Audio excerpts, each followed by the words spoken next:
हमने कई बार कई हमारे नेताओं को भी वहां पर बलिदान किया, ये हम सबके सामने है।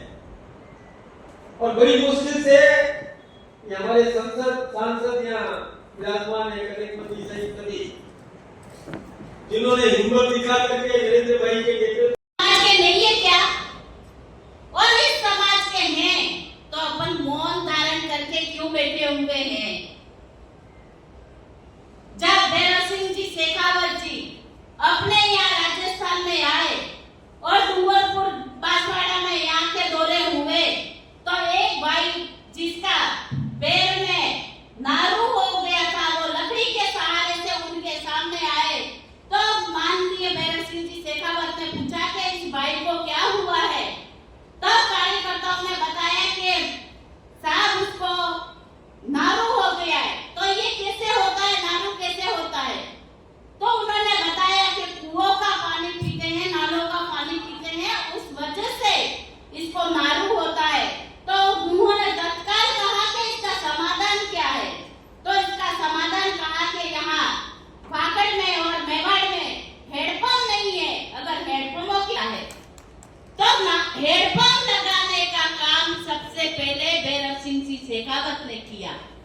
हम सब ये जितने चेहरे दिख रहे हैं, कोई प्रधान है, कोई कॉन्सेप्ट है, सभी हैं, हम यहाँ पर बैठे, हम पूर्व विधायक है, पूर्व विधायक यहाँ भी बैठे हैं, हम सबको इतना बड़ा सौभाग्य वो चुनौती देता हुआ नजर आता है वहां पर जो चर्च प्रेरित आतंक है, चाहे वो छत्तीसगढ़ में हो, झारखंड में हो, तेलंगाना में हो, बिहार में हो, नजर आता है। तो उसके पीछे वहां पर और दूसरी चीज नजर आती है। ऐसा लगता है कि देश को तोड़ने वाली ताकत जनजातियों के कंधों पर बंदूक रखकर चलाने की कोशिश करे, संविधान को चुनौती देते। एक और नई विचार आया है यहाँ, बीएपी नाम से आता है, उसको क्या कहते हैं, उसके बारे में बहुत ज्यादा कुछ नहीं कहना, लेकिन वो कांग्रेस और वामपंथ का जो बीच का रास्ता है, वो अनावश्यक रूप से समाज को तोड़ने की कोशिश कर रहे हैं, समाज विभेद करने की कोशिश कर रहे हैं और आदिवासी हिंदू नहीं जैसा नैरेटिव देने की कोशिश कर रहे हैं। तो क्या वो किसके लिए काम करते हैं? ईसाइयों को लिए करते हैं या मुसलमानों के लिए करते हैं? और राजकुमार रोहत नाम का एक बड़ा नेता उनके बीच में आया, वो ये कहता है कि आदिवासी बेटी की शादी मुसलमानों से करानी चाहिए, शर्म आनी चाहिए ऐसे लोगों को, और आप चुनौती देंगे उनको। और महत्वपूर्ण ये भी है, जब भारतीय जनता पार्टी ने इतना किया है संस्कृति के लिए, विरासत के लिए, नायकों के लिए, अस्मिता के लिए, विकास के लिए, मुख्य धारा में लाने के लिए, तो फिर ये लोग कौन है जो समाज को तोड़ने की बात करते हैं? तो ये बहुत हो चुका और बहुत हो चुका, सत्य बहुत परेशान हो चुका, लेकिन सत्य पराजित हो नहीं सकता। और सत्य अन्वेषण करने के लिए, सत्य की जय करने के लिए आप सभी यहाँ पे आए। और माननीय मदन जी राठौड़ साहब हमारे मार्गदर्शक, एक लंबा अनुभव है आपका, मार्गदर्शन के लिए आप आए, कुछ सत्य आपके सामने रखें तो आप इस बात को जरूर याद रखें। और एक बात एक महत्वपूर्ण है, मनोहर रावत कुछ भी नहीं, मनोहर रावत एक विचार है जो हिंदुत्व का प्रेरित है, और हिंदुत्व को आगे बढ़ाने के लिए वो सभी आपकी प्रेरणा से।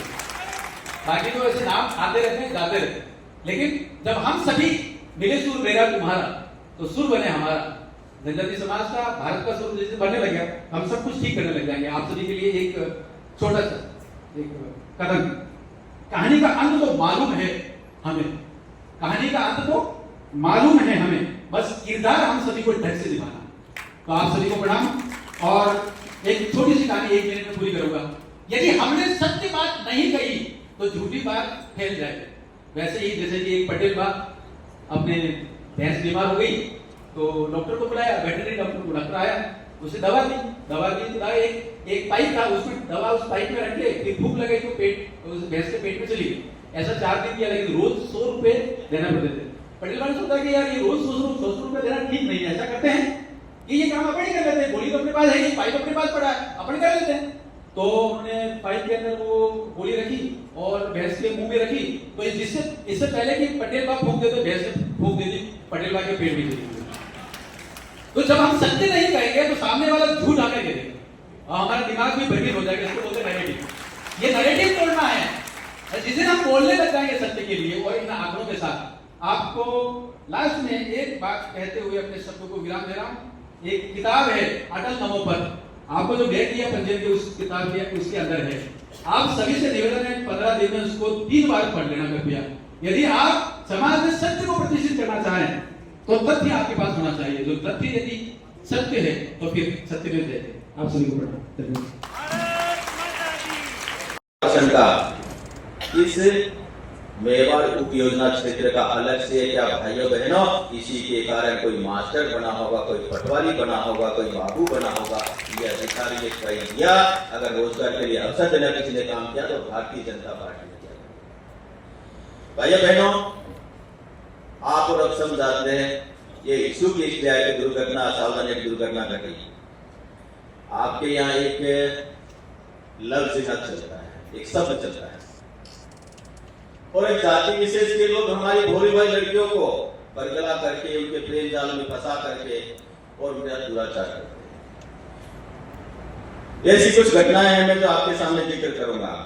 झारखंड में अभी आपने देखा होगा, सोशल मीडिया पे खूब चला,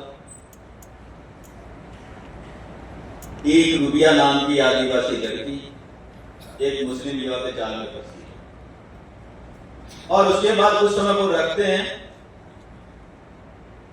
और कोई विवाद होता है, उस बालिका के 50 टुकड़े किए जाते हैं। भाइयों बहनों, हत्या करके 50 टुकड़े करके उसको फेंक दिया जाता है।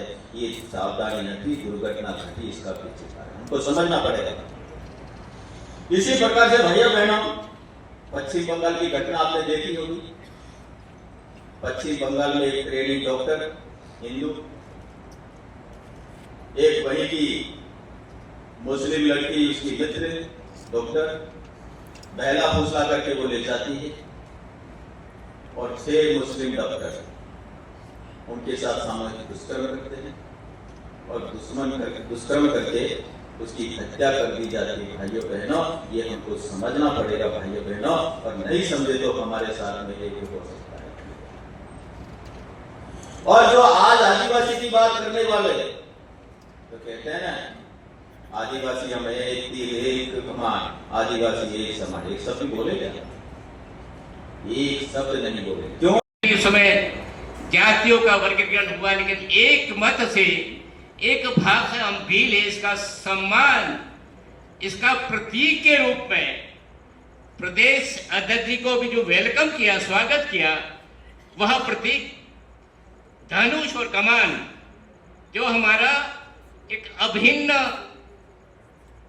पहचान रही है, क्योंकि राणा प्रताप के साथ लड़ने वाले राणा पूजा और उनकी सेना, अकबर की सेना को लड़ाई लड़ करके वहां उस मैदान से भगाने में अगर कोई हथियारों का वास्तव में प्रभावित उपयोग जो हुआ था, वह उस समय राणा पूजा और उनकी सेना के हाथों में तीर कमान थे और इन तीर कमानों के आधार पर पहाड़ियों से मुगल सेना पे जो आक्रमण किया था, वह मुगल सेना उस मैदान को छोड़ के भाग गई थी और उसमें राणा प्रताप और राणा प्रताप की सेना विजयी हुई थी। इतिहास के पन्नों में कहीं न कहीं लंबे समय तक केंद्र में कांग्रेस के सरकार रही और सरकार में शिक्षा मंत्री के रूप में ऐसे लोग काम करते हैं जहां हमारा वह भी कार्यकाल को तोड़ा मरोड़ा था। इतिहास की जो वास्तव में साक्षी इतिहास की घटनाओं को इतिहास के पन्नों पे उस समय नहीं लाया गया। इस कारण से उस युद्ध का ठीक ढंग से परिणाम क्या था वो इतिहास के पन्नों में न लाए और हमारे पिछली होना चाहिए था, लेकिन अब ये दुरुस्त हो रहा है। इतिहास में जो विसंगतियां रह गई हैं उस विसंगतियों को ठीक कर शुरू ही किया था। मैं इस कार्यक्रम को हमारे मुख्य अतिथि के रूप में बता रहे हमारे प्रदेश के भारतीय जनता पार्टी के अध्यक्ष एवं मेरे जुड़वा भाई। अब जुड़वा भाई कैसे हो गए? मैं तो इधर का डूंगरपुर का भीड़ हूँ और ये तो पानी के राठौड़ है, लेकिन कभी कभी ऐसे भी जन्म हो जाता है। ऐसे ही हमें राजस्थान की राज्यसभा के दोनों भाइयों का आदरणीय मोदी जी ने एक साथ जन्म लिया, इसलिए मैं जुड़वा भाई के नाम से ही संबोधित करता हूं। और मेरे आत्मीय भाव भी भाई जैसे लगता है। मोदी जी ने उनको जिम्मे रखी है, हम सब उनके ताकत हैं। हमारे उन्हीं के साथ पधारे भीलवाड़ा के सांसद एवं संगठन के काफी लंबे समय से उदयपुर के प्रभारी रहे संभाग के ऐसे आदरणीय अग्रवाल साहब, हम आपस में दोनों लड़ते भी थे पहले, संगठन के लिए हो, ऐसे नहीं। इसलिए हंस गए मेरी बात को, तो ये मेरे लिए सम्मान है उनका। मैं निवेदन कर रहा था कि हम भारतीय जनता पार्टी के ताकत देने के लिए आज यहाँ सब पधारे हैं। जिस समुदाय से हम आते हैं, वास्तव में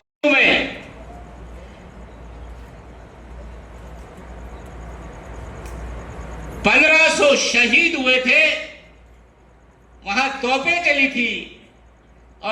चली थी और वहां हमारे गुरु गोविंद के भक्त जो देश के आजादी के लिए वहां योजना बना रहे थे, जो रचना कर रहे थे, उनको कारण ही वहां तोपें चलाई गई। लेकिन फिर भी वो लाखों आदिवासियों के नायक थे। अपने जीवन में उन्होंने अपना परिवार खो दिया, लेकिन हौसला कभी नहीं खोया। उन्होंने हर आदिवासी को, हर कमजोर, गरीब और भारतवासी को अपना परिवार बनाया। गोविंद गुरु ने अगर आदिवासी समाज के शोषण के खिलाफ अंग्रेजी हुकूमत से संघर्ष का बिगुल फूंका, तो साथ ही अपने समाज की बुराइयों के खिलाफ भी उन्होंने लड़ाई लड़ी थी। वो एक समाज सुधारक भी थे, वो एक आध्यात्मिक गुरु भी थे, वो एक संत भी थे, वो एक लोक नेता भी थे। उनके जीवन में हमें साहस, शौर्य के जितने महान दर्शन होते हैं, उतना ही ऊंचा उनका दार्शनिक और बौद्धिक चिंतन भी था। गोविंद गुरु का वो चिंतन, वो बोध आज भी उनकी धुनी के रूप में मानगढ़ धाम में अखंड रूप से प्रदीप्त हो रहा है। और उनकी संप सभा, देखिए शब्द